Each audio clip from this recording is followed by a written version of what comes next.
শিশুদের জন্য আসলে টিকা খুব গুরুত্বপূর্ণ একটি জিনিস।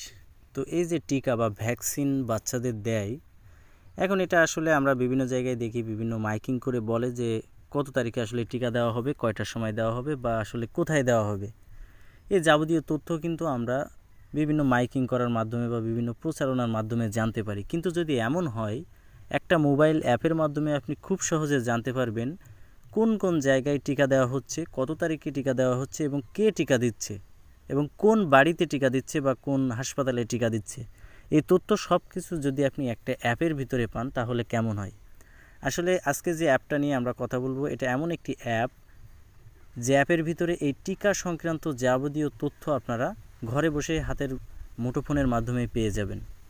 তো আসলে এই অ্যাপটার নাম হচ্ছে EPI ভ্যাকসিনেশন সেন্টার। এটা আপনারা প্লে স্টোরে যেয়ে যদি আপনারা সার্চ করেন, খুব সহজে আসলে এই EPI যে অ্যাপটা আছে এটা পেয়ে যাবেন।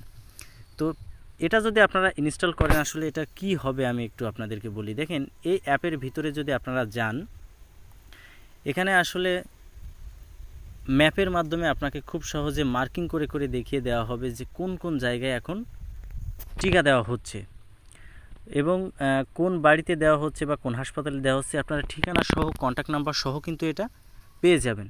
তো এই জিনিসটা কিন্তু আগে বাংলাদেশে ছিল না। তো এটা যেহেতু নতুন হয়েছে, এটা আসলে আমি মনে করি যে এটা খুব ভালো একটি জিনিস। তো এটার আসলে একটা খারাপ দিক আছে, সেটা আমি ভিডিওর শেষের দিকে বলবো যে আসলে কি একটা খারাপ দিক এই অ্যাপের আছে। তো আগে আমি এই অ্যাপ সংক্রান্ত একটু বলি। এখানে দেখেন, এই অ্যাপটার নাম হচ্ছে EPI ভ্যাকসিনেশন সেন্টার। এটা টিকার যে যাবতীয় তথ্য সম্বলিত একটি অ্যাপ এবং এই অ্যাপটা ঠিক এইভাবে আপনারা স্ক্রিনে যেটা দেখছেন, ঠিক এই যে লাল লাল মার্কগুলো আপনারা দেখছেন, এটা হচ্ছে এই জায়গায় আসলে মূলত ভ্যাকসিনটা দেওয়া হবে। এবং এটা আপনারা এই যে ম্যাপ আছে, আপনারা জুম করে করে এই অ্যাপের ঠিকানাটা খুব সহজে পেয়ে যাবেন। এবং এই অ্যাপে আপনি বিস্তারিত কিন্তু দেখতে পারবেন। দেখেন, ছবি সহ ডাইরেকশান দেখতে পারবেন, সেখানে যে কন্ট্যাক্ট অ্যাড্রেস সেটা পাবেন বা অ্যাড্রেস নাম্বার পাবেন, কি কি বারে টিকা দেওয়া হয় বা কয়টার সময় টিকা দেওয়া হয়, A to Z এটা কিন্তু আপনি খুব সহজে এই অ্যাপের মাধ্যমে দেখতে পারবেন। এবং এই ভ্যাকসিনেশন আসলে কারা অর্গানাইজ করবে তাদেরও নাম কিন্তু আপনারা এখানে দেখতে পারবেন। এখানে দেখেন, যতগুলো কেন্দ্রে এই টিকা দেওয়া হবে, প্রত্যেকটা কেন্দ্রের যে ঠিকানা, সেখানে টিকাকর্মীর নাম, টিকাকর্মীর ফোন নাম্বার, যোগাযোগের ব্যক্তি, কোন দিনে টিকা দেওয়া হবে, কয়টার সময় দেওয়া হবে, A to Z আপনি কিন্তু এই অ্যাপের মাধ্যমে জানতে পারবেন। আসলে এরকম একটি অ্যাপ কিন্তু খুব গুরুত্বপূর্ণ একটি জিনিস, কারণ অনেক সময় হতে পারে যে কোনো বিজ্ঞাপন আপনার চোখে না পড়তে পারে বা যদি মাইকিং করে টিকা দেওয়ার জন্য, সেটাও আপনার চোখে নাও পড়তে পারে। কিন্তু এরকম একটা অ্যাপ যদি থাকে, তাহলে কিন্তু আপনি মোবাইল দিয়ে ঘরে বসে খুব সহজে দেখতে পারবেন কবে টিকা দিচ্ছে বা কোথায় দিচ্ছে বা কয়টার সময় দিচ্ছে। এই সব কিছু তথ্য কিন্তু আপনি মোবাইলের মাধ্যমে পেয়ে যাবেন। এখন এই যে অ্যাপ, এই অ্যাপের যেহেতু এটা মাত্রই চালু হয়েছে, এই অ্যাপের বেশ কিছু সমস্যা আমরা ইতিমধ্যে দেখেছি। আসলে এই অ্যাপের সবথেকে বড় সমস্যা যেটা, সেটা হচ্ছে এই অ্যাপে আসলে ঢাকা সিটি বাদে এখন পর্যন্ত বর্তমানে এই টিকার যে কেন্দ্র সেটা দেখা যাচ্ছে না।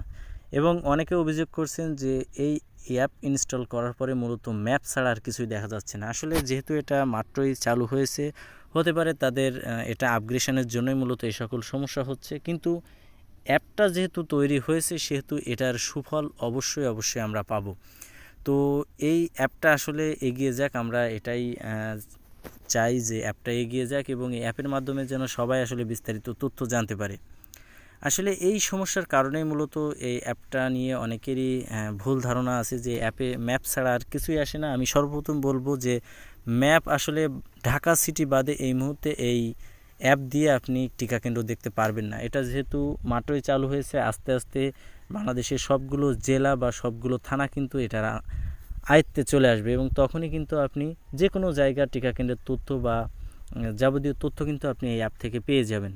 তো যেহেতু এটা মাত্রই শুরু হয়েছে, সেহেতু বেশ কিছু সমস্যা আসলে একটা অ্যাপে থাকতেই পারে। তো যারা ঢাকার ভিতরে আছেন, তারা আসলে এই জিনিসটা এখনই ব্যবহার করতে পারবেন এবং এটার ফলাফল ভালো পেয়ে যাবেন। তো এটাই ছিল মূলত আজকে আমাদের ভিডিওর একটি বিষয়। তো আশা করি আপনারা বুঝতে পেরেছেন। তারপরেও যদি এই অ্যাপ সংক্রান্ত কোনো ধরনের কোনো প্রশ্ন থাকে, অবশ্যই আমাদেরকে কমেন্টস করে জানাবেন। আমরা চেষ্টা করব সেটার সঠিক জবাব দেওয়ার। তো আজকে ভিডিও পর্যন্তই। ধন্যবাদ সকলকে।